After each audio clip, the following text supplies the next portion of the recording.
Ya, boleh. Oke. Ya, Oke, ya. Agenda hari ini kami secara resmi sudah membuat laporan terkait dengan Undang-Undang ITE yang selama ini pernah kita sampaikan. Kita masih dalam proses mempelajari dan mendalami siapa-siapa akun tersebut. Jadi tadi sudah kita masukkan data-datanya terkait Undang-Undang ITE. Nanti mungkin lebih jelasnya bisa ditanyakan ke pihak penyidik. Yang pasti data sudah masuk, saksi juga tadi kita sudah bawa. Kemudian juga kita mensomasi secara terbuka bagi akun-akun yang masih mencemarkan nama baik klien kami. Kami tidak akan lagi memberikan toleransi dan kami akan juga data kembali. Kita akan masukkan dalam data berikutnya bukti yang lain-lainnya. Juga hari ini kita juga membawa beberapa saksi yang memang selama ini mengetahui berita-berita yang tidak benar itu bisa diklarifikasi dari rekan-rekannya Mas Emi sendiri. Jadi ada 3-4 orang yang sudah tadi kita masukkan dalam laporan sebagai saksi, dan juga kita sudah diskusi juga sama penyidik. Mungkin nanti lebih jelasnya Mas Anies bisa menjelaskan lebih lanjut. Halo, selamat sore teman-teman. Saya hadir hari ini karena udah waktunya saya bikin statement. Selama ini kita masih kumpulin data, saya dibantu sama penyidik, sama tim legal saya. Dan hari ini saya juga bawa tim dari perusahaan kita yang dulu untuk ngebantu jelasin banyak fitnah. Jadi ya itu juga ada dampak negatifnya ke nama baik saya, nama keluarga saya, sama kerjaan yang lain. Jadi hari ini waktunya untuk pasang beberapa LP untuk berikan contoh, jangan jatuhin orang demi konten gitu kan. Jadi kayak hari ini juga waktunya dibantu sama tim dan mudah-mudahan kita bisa lurusin nama aku dan itu aja sih. Ada berapa akun mungkin yang dilaporkan dan kerugian yang dialami? Iya, ada kurang lebih sekitar 4-5 ya. Ya, itu juga saya juga baru tahu, saya nggak kepikiran untuk harus pasang LP ke siapapun karena saya pikir berita-berita fitnah ini dari 2023 kayak ya nggak benar apa yang aku ladenin gitu kan. Cuma lama-lama itu simpang siur, jadi waktunya hari ini saya juga bikin statement. Impactnya apa? Ya, impactnya juga ke nama baikku, nama baik keluargaku, kerjaan, dan ini juga bisnis saya juga. Jadi waktunya juga saya lurusin namaku untuk bisa kerja ke depannya. Contoh dari yang ada di ITE itu apa?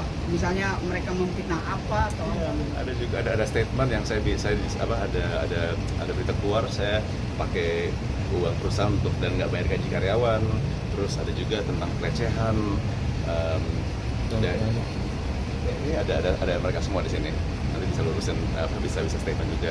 Dan dari 2023 juga ada tentang open BO, itu semua untuk pindah perhatian ke aku. Sebenarnya ada masalah lain yang lagi terjadi. kesulitan dari kasus ini adalah pertama dilaporkan di Polda, tapi masih mengumpulkan bukti, masih mengumpulkan saksi yang Belum dilaporkan. Belum Kita dilaporkan. masih konsep. berarti ini dilaporkan hari ini memang karena sudah cukup bukti. Ya udah resmi. Iya, dan udah waktunya karena ini udah dampak negatifnya udah mulai simpang siur. Jadi yang pertama kali saya bikin statement, jadi udah dikumpulin tim dari perusahaan yang dulu, jadi udah waktunya untuk urusan namaku. Bang, mungkin bukti-bukti yang dibawa kemari itu berupa apa aja sih Bang buat laporan, memperkuat laporan ini? Ya, ada konten yang dibuat sama konten kreator, ada artikel-artikel, jadi kayak ya kan selama ini saya belum pernah speak up. Jadi hari ini saya mau speak up dan urusin aja namaku. Ada pekerjaan yang gagal mungkin gara-gara ini? Iya, pastinya udah dengan image seperti ini kan kurang menarik ya, jadi representatif perusahaan apapun itu. Jadi hari ini untuk urusan itu dan jaga nama baikku. Mas, kalau misalkan mereka akun-akun ini melakukan permintaan maaf dari apakah akan mengidentifikasi Gini. Jadi ini kan proses tetap berlanjut ya. Jadi hari ini tuh Amis tuh punya itikat baik, jadinya udah lama sebetulnya. Tapi baru hari ini mau dilaporkan secara resmi dan sudah dilaporkan secara resmi. dan teman-teman wartawan nanti juga bisa hanya ke saksi-saksi yang memang ada kaitannya dengan hal-hal yang buruk yang disampaikan sama Hamis. Jadinya bisa ditanyakan langsung ke saksi-saksi apa benar yang pernah dilakukan Hamis Daud ini atau tidak, karena nanti itu jadi wewenangnya penyidik. Tapi untuk sekilas mungkin bisa ditanyakan ke saksi-saksi apa aja sih yang kira-kira menjadi bahan atau menjadi pengetahuan buat teman-teman wartawan. Nanti bisa diklarifikasi sama teman-teman saksi di sini. Dari perusahaan kita saya ajak satu investor, satu ini tim kita yang hubungan sama yang tentang pelecehan, ya ini orangnya, ini yang representatif gaji karyawan, terus ada juga founder kita, dan saya rasa itu cukup ya untuk cari tahu apa pertanyaan. Kalau nanti tinggal tanya aja nanti. Impactnya? Raisa sendiri melihat kasus kayak gini kayak gimana sih? Ya, pasti dia support. Cuman sebenarnya dia percaya saya pasti akan cari jalan keluar dan pengadilan dengan pengadilan. Cuman ya saya kasihan dong dengan nama baik keluarga Bu. Berpengaruh juga nggak sih sama kerjaan Kak Raisa sendiri dari kasus ini? Kalau kerjanya ya saya rasa enggak ya. Cuman saya yang nggak enak. Jadi saya sebagai kepala keluarga harus jaga itu. Kalau dari job kamu sendiri ada yang cancel atau gara-gara Ada dong, ada beberapa. Jadi ini saya juga harus speak up juga hari ini. Total kerugiannya berapa?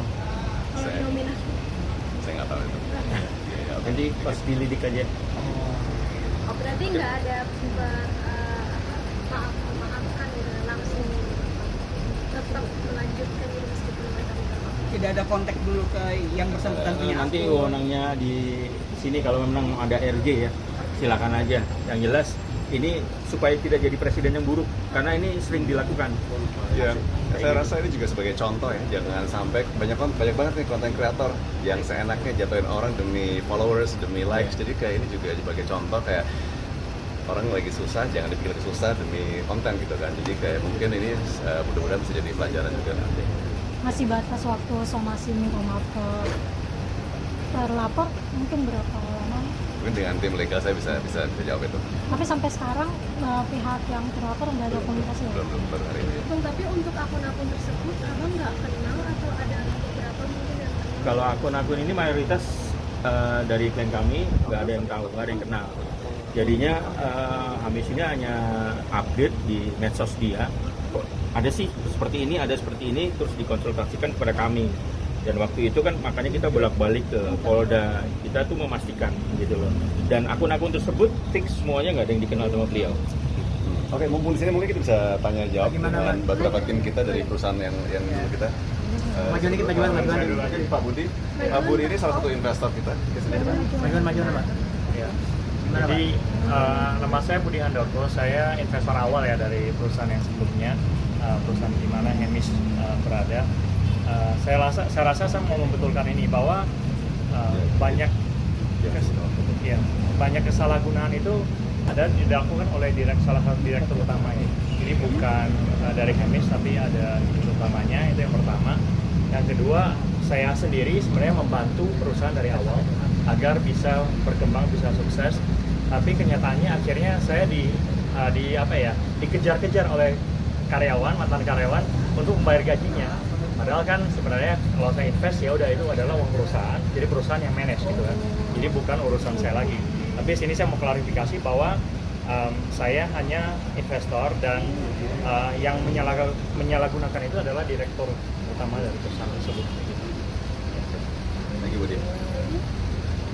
Mungkin dari Daru representatif untuk karyawan untuk bisa jelasin sedikit tentang gaji karyawan yang saya Oke, nama saya Christopher Satrian Daru. Saya di sini mewakili karyawan ya.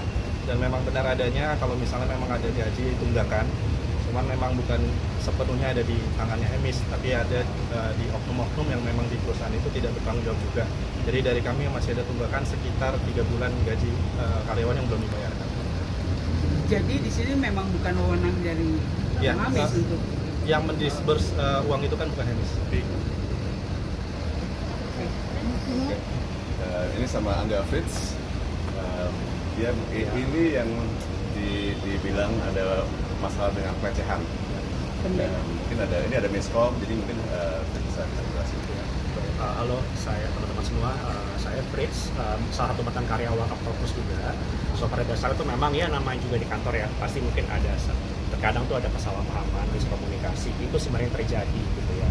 Sebenarnya saya sama Hamish sudah lama ngobrol ini dan kami juga sebenarnya sudah bisa dibilang mungkin menyelesaikan masalah yang ada gitu ya. Tapi ya mungkin ada oknum yang kurang bertanggung jawab gitu ya, memang terus menggunakan cerita tersebut untuk mendiskreditkan Hamish juga. Jadi mungkin di kesempatan ini saya ingin memberikan klarifikasi juga bahwa sebenarnya masalah tersebut sudah selesai. Ini hanya kesalahpahaman saja dan saya pribadi mendukung Hamish gitu ya agar masalah ini cepat terselesaikan dan juga dengan dengan baik lah, sehingga teman-teman termasuk Hamish dan tim juga bisa menyelesaikan dengan lancar gitu. Itu aja sih dari saya. Yang terakhir ini Dimas, dia salah satu founder yang sebenarnya awalnya tarik saya ke Octopus, tarik saya ke perusahaan. Halo ya, nama saya Dimas Aryo. Saya mantan partner Hamish di perusahaan yang sebelumnya. Dan awalnya kita bikin perusahaan itu adalah memang tujuannya baik gitu ya, untuk membantu masyarakat, juga bantu Indonesia gitu. Dan saya ingin saya di sini untuk memperkuat statement Hamish karena bullyingnya udah lumayan parah di media sosial gitu kan. Dan dia saya kerja sama dia sangat dekat dan apa yang di media sosial itu sangat kejam dan saya akan membantu klarifikasi kalau semua itu tidak terjadi gitu. Hamish tidak seperti itu orang itu dan saya ingin membantu kita semua gitu ya, membantu untuk memperbaiki nama baik. Hamish, yang dirimu mau apa sih? Permintaan maaf kah? Atau seperti apa? Mereka nggak punya itikat baik untuk sorry kan?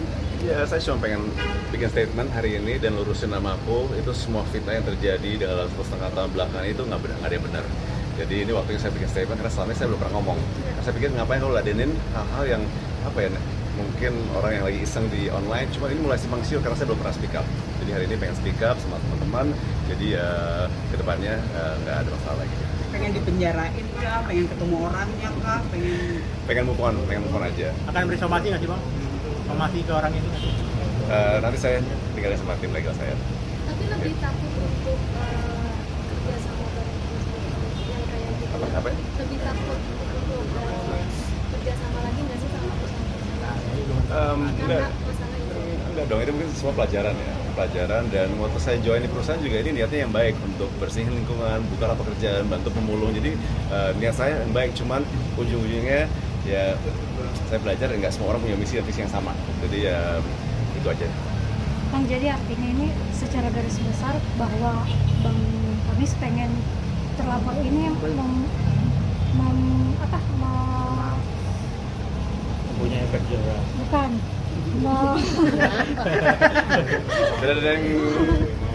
membalikan namanya jadi lebih baik gitu. Pastinya ya. Ya ini kan ada dampak ke kerjaanku juga.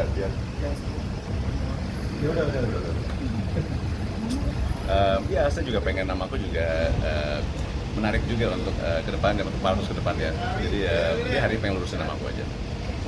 Kedepannya mungkin apa nih? Ada agenda apa? Bisnis yang baik-baik dan bisa kontribusi pada negara dan bangsa dan keluarga. Betul. Mungkin nextnya akhirnya harus pilih-pilih kalau pengen diajak kerjasama kah atau pengen... Jangan tergampang percaya sama orang. Oke, terima kasih semuanya. Terima kasih. Thank you.